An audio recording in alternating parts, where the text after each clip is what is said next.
Luke chapter 21. As Jesus looked up, he saw the rich putting their gifts into the temple treasury. He also saw a poor widow put in 2 very small copper coins.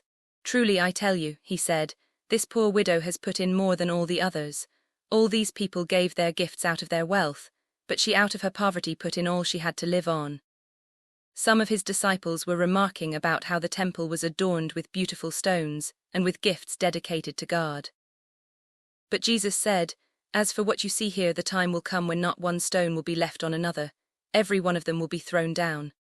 "Teacher," they asked, "when will these things happen, and what will be the sign that they are about to take place?" He replied, "Watch out that you are not deceived, for many will come in my name, claiming, 'I am he,' and 'the time is near.'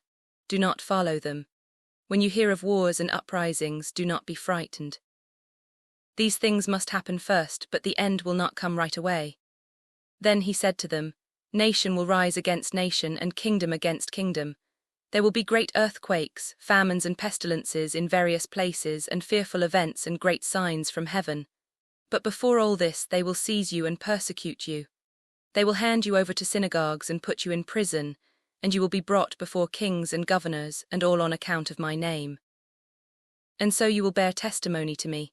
But make up your mind not to worry beforehand how you will defend yourselves.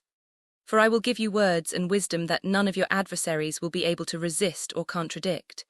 You will be betrayed even by parents, brothers and sisters, relatives and friends, and they will put some of you to death. Everyone will hate you because of me, but not a hair of your head will perish. Stand firm, and you will win life. When you see Jerusalem being surrounded by armies, you will know that its desolation is near.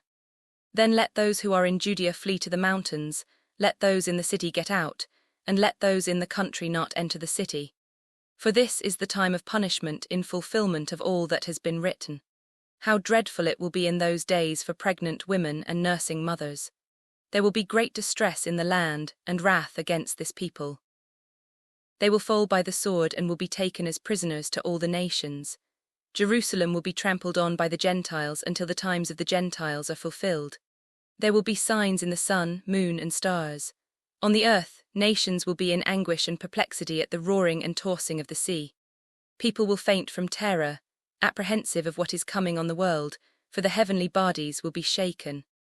At that time they will see the Son of Man coming in a cloud with power and great glory. When these things begin to take place, stand up and lift up your heads, because your redemption is drawing near." He told them this parable, "Look at the fig tree and all the trees. When they sprout leaves, you can see for yourselves and know that summer is near. Even so, when you see these things happening, you know that the kingdom of God is near. Truly I tell you, this generation will certainly not pass away until all these things have happened. Heaven and earth will pass away, but my words will never pass away. Be careful, or your hearts will be weighed down with carousing, drunkenness, and the anxieties of life, and that day will close on you suddenly like a trap. For it will come on all those who live on the face of the whole earth. Be always on the watch, and pray that you may be able to escape all that is about to happen, and that you may be able to stand before the Son of Man."